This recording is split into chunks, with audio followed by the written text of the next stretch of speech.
Hello everyone, myself Sachin Aglave, Assistant Professor from SND College of Pharmacy, Baburgaon, Evla. My today's video is about pre-formulation studies. In this video, I will explain various characterization involved in pre-formulation. So let's begin. Pre-formulation. Pre-formulation is the phase of research and development in which pre-formulation studies characterize physical and chemical properties of a drug molecule in order to develop safe, effective, and stable dosage form. It means before going to develop any formulation, we have to evaluate all the physical and chemical properties of drug molecule which help us to develop safe, effective, and stable dosage form.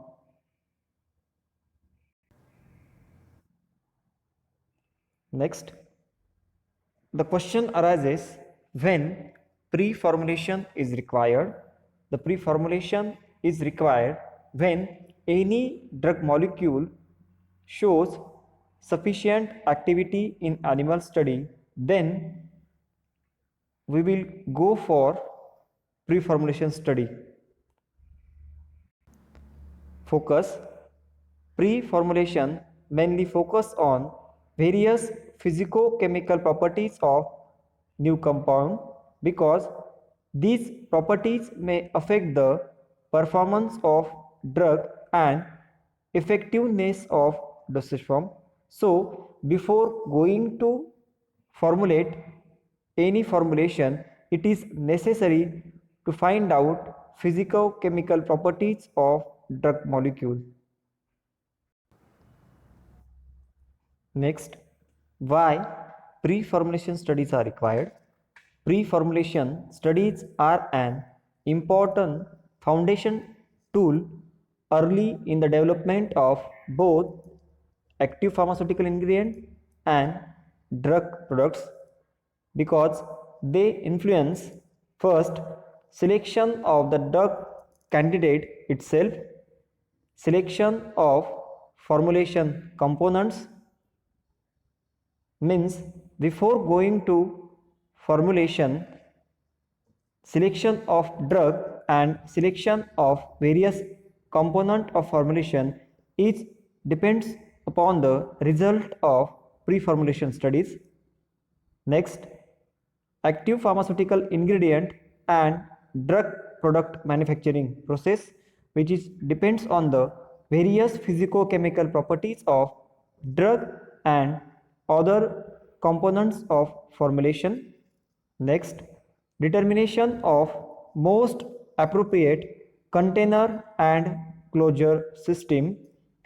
After preparation of formulation, we have to choose appropriate container and closure system because many times container closure systems may react with its content. Because of this, in pre-formulation study, we have to study the interaction between drug and container closure system to avoid the interaction and other side effects of drug molecules. Next, development of analytical method and API reset periods. Next, the synthetic route of active pharmaceutical ingredient, and last, toxicological strategic management process. So it is most important to study pre-formulation for effective and safe formulation preparations. Next, pre-formulation characterization. It is mainly divided into 4 points: bulk properties, physicochemical properties, stability, and last, biopharmaceutical properties. Then first, bulk properties.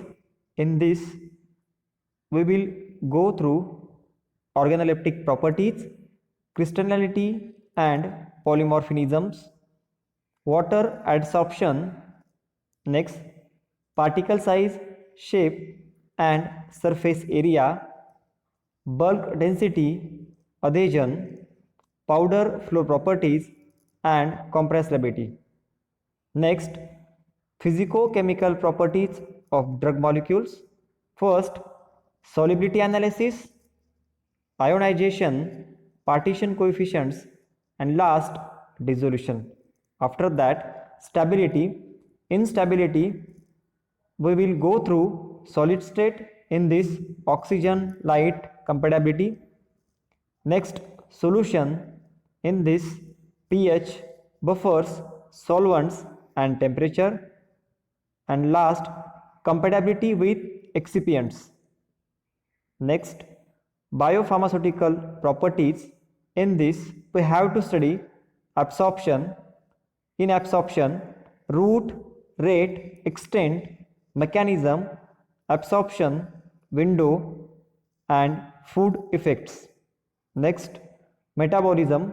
In metabolism, first pass metabolism, enzyme induction and metabolism in GIT. And last point, duration of action. In this, dosing and various control release dose. Now start with organoleptic characteristics. In this, we will study color, odor. Test of new drug must be recorded as in color, off-white, cream yellow, tan and shiny. Odor like pungent, sulfurous, fruity, aromatic and last, odorless. Taste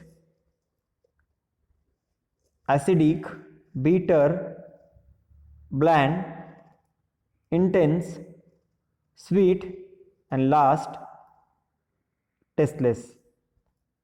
All these are the organoleptic properties for new drug molecule.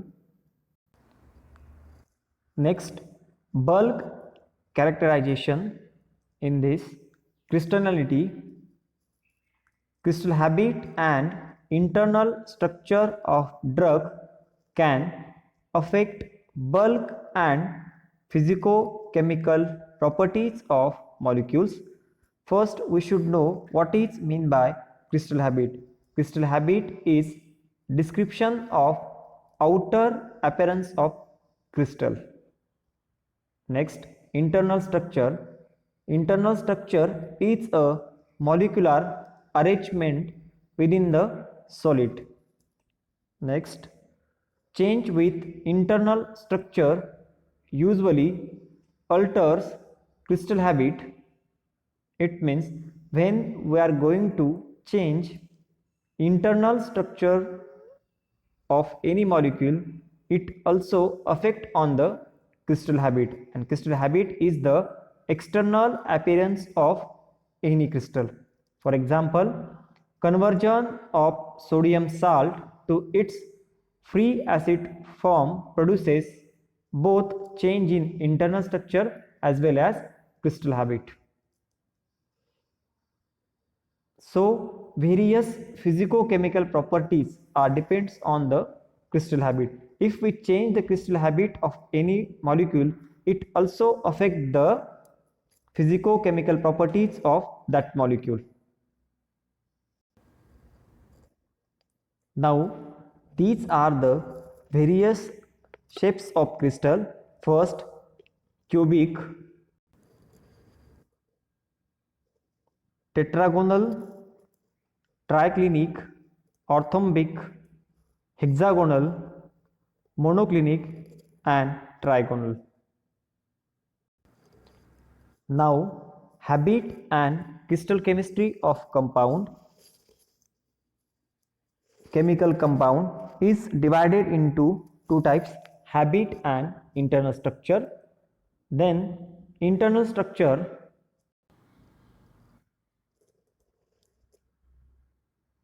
crystalline. Second, amorphous. Next, crystalline is divided into two types, single entity and molecular adducts. Single entity, then next polymorphs, then molecular adduct divided into two parts. First, non-stoichiometric inclusion compounds, and second, stoichiometric solvents. Then non-stoichiometric inclusion compounds divided into three types, layer, channel, and last, cage. Different shapes of crystal. Shapes of crystal depends on the internal structure of compound. First, crystalline, and second, amorphous.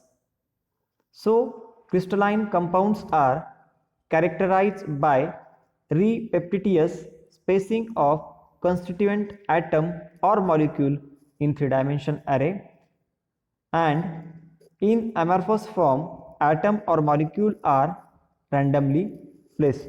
So the solubility and dissolution rate is depends on the shape of crystal. If the amorphous form is have higher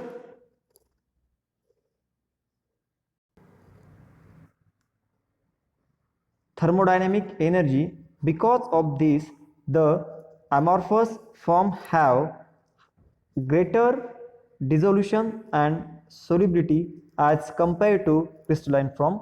For example, amorphous form of novoboycine is well absorbed, whereas crystalline form has poor absorption as compared to amorphous. Crystallinity. Conversion of any anhydrous compound to hydrate form within the dosage form may reduce the dissolution rate and extent of drug absorption. For example, ampicillin. We take example of ampicillin anhydrous and trihydrate, as this graph indicate the absorption ratio of ampicillin. The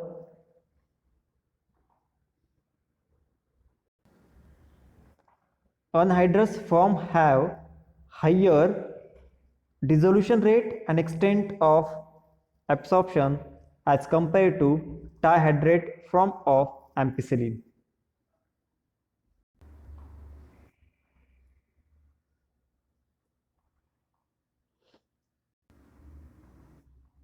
Next, polymorphism.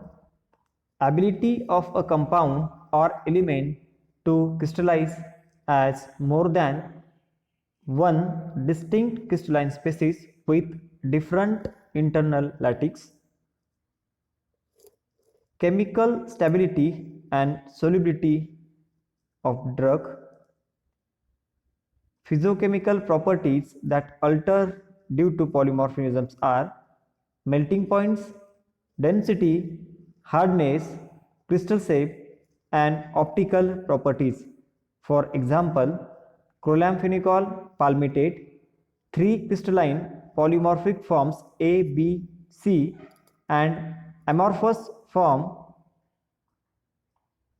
Physicochemical properties vary, like melting point, density, hardness, and optical properties. Polymorphism. As we know, polymorphism is the ability of compound to crystallize as more than one distinct crystalline species with different internal lattice. Different crystalline forms are called polymorphs. Polymorphs are two types. First, anisotropic and second, monotropic. The polymorphs which can be changed from one form to another by varying temperature or pressure is called anisotropic polymorphs. Example, sulfur. It means anisotropic polymorphs are the polymorphs which are depends on temperature and pressure. If we change the temperature or pressure, the polymorphs also change.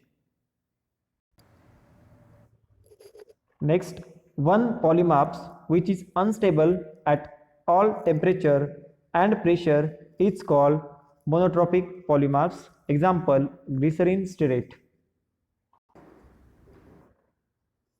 Next, various methods, analytical methods for characterization of polymorphs. First, microscopy. Second, hot stage microscopy. Third, thermal analysis. Fourth, X-ray diffraction. Next, infrared spectroscopy. Next, proton magnetic resonance, nuclear magnetic resonance, and last, scanning electron microscopy. These all are the analytical methods for characterization of polymorphs. Now start with microscopy. Material with more than one refractive index are anisotropic and appear bright with brilliant color against polarized background. The color intensity depends upon thickness of crystal. Next, isotropic. Isotropic material have a single refractive index and this substance do not transmit light with crossed polarized filter and appears black. Advantages of microscopy. By this method, we can study crystal morphology and difference between various polymorphic forms. Disadvantages. This required a well-trained optical crystallographer as there are many possible crystal habit and their appearance at different orientations.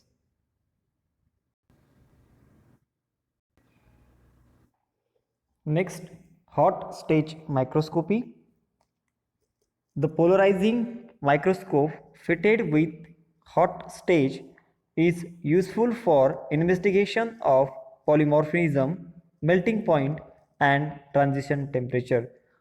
Hot stage microscopy have following disadvantages as in this technique the molecule can degrade due to melting process. Now, instrumentation of hot stage microscopy. This is a objective lens. Next, this is slight stage lead inserts, point 0.2 mm thick lead window, 0.2 mm cover slip. Next, heating elements. Last, stage base plate and again 0.2 mm base window and at last condenser top lens. Now next technique, X-ray diffraction. X-ray diffraction works on following principle.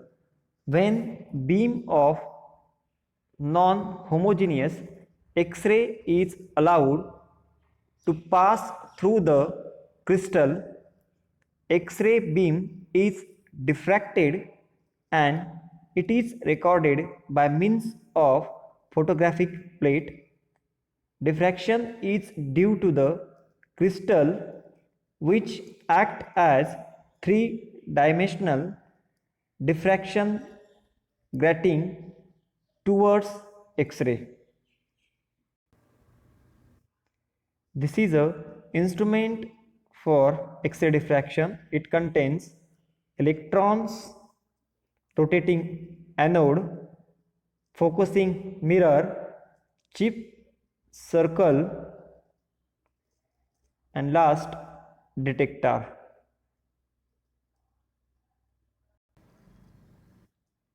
Next, hygroscopicity. Hygroscopicity means many drug substances, particularly water soluble substances, forms have a tendency to absorb moisture from atmosphere. It means these are the substances which absorb atmospheric moisture. Absorption and moisture content depends upon the following points. First, atmospheric humidity, temperature, surface area, exposure, and the mechanism of moisture uptake. The degree of hygroscopicity is classified into four classes. First, slightly hydroscopic. Second, hydroscopic. Third, very hydroscopic. And last, dually quiescent. These are the substances which absorb the moisture from environment and get converted into solution. Hygroscopicity is tested by sample are exposed to the moisture, then exposed to control relative humidity, and last environment's moisture uptake is monitored by different time points. Various analytical methods which are used to monitor hygroscopicity are gravimetry, Karl Fischer titration, and last gas chromatography. Next, thermal analysis. Thermal analysis can be done by differential scanning calorimeter DSC and differential thermal analysis DTA are particularly useful in the investigation of polymorphisms. Then it measures the heat loss or gain resulting from physical or chemical change within a sample as a function of temperature. Next, for characterizing crystal forms, the heat of fusion can be obtained from the area under DSC curve for melting endotherm. Next, similarly, heat of transition from one polymorph to another may be calculated. Next, a sharp synthetic melting endotherm can be indicate relative purity of molecule. Next, a Bode asymmetric curve indicates presence of impurities. So all these are the various analytical methods for identification of various polymorphs. I hope you will understand.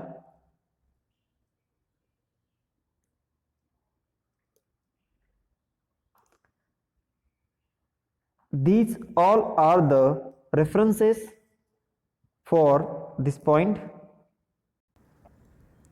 Thank you.